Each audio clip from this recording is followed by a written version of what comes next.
Hey guys, what's up? So today we are on Mason's new 24. Last time I was here they didn't have their numbers, and now they do. So this is 24. 24, pretty much the same as the other one I did a video on, which was 36. But 24 replaced their 2007 Bluebird Vision. That was kind of an oddball bus that they had. They only ever had one Vision. So this replaced it. If you ask me, this is an upgrade. I see it as an absolute win for everybody. But anyways, you can see they have their seat numbers as well. And this is bus 24. The interesting thing I found out today is that there was an 8th bus that was not here the first time, and that's bus 19. So there will be pictures of that on my Flickr. So pretty much the same thing as 36. Brown seats, 72 passengers. 4 emergency exit windows, 2 per side. So that's great. They do not have their ID numbers yet, so I assume they'll probably get them within the next month or so.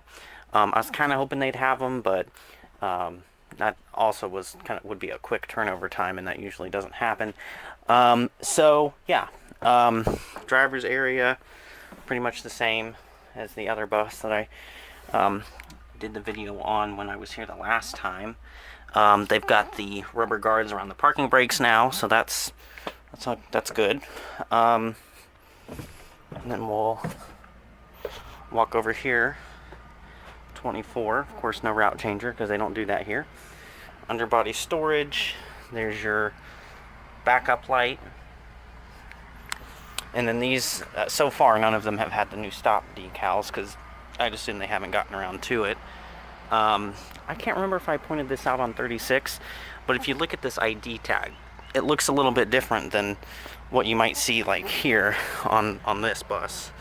I don't know, maybe that's just what they had, but that's just a difference to point out. Then you got the LED taillights, incandescent warning lights, no visors. There's your factory stop, so get it in while you can, because by the end of this year it'll all be gone. These still have their plate holders, which will be removed eventually. Yeah, so backup light again. Of course, underbody storage. And they are inspected. 24. I like that they put the numbers on the electrical panel door. I kind of like that better than it being behind the stop sign, honestly. Fender mounted signals, of course. And there's the front of the bus. So yeah, that is 24. That's pretty much it. We'll walk back on to in the video. But yeah, so that's 24. With that being said, thank you guys for watching. Let me know what you think. And yeah.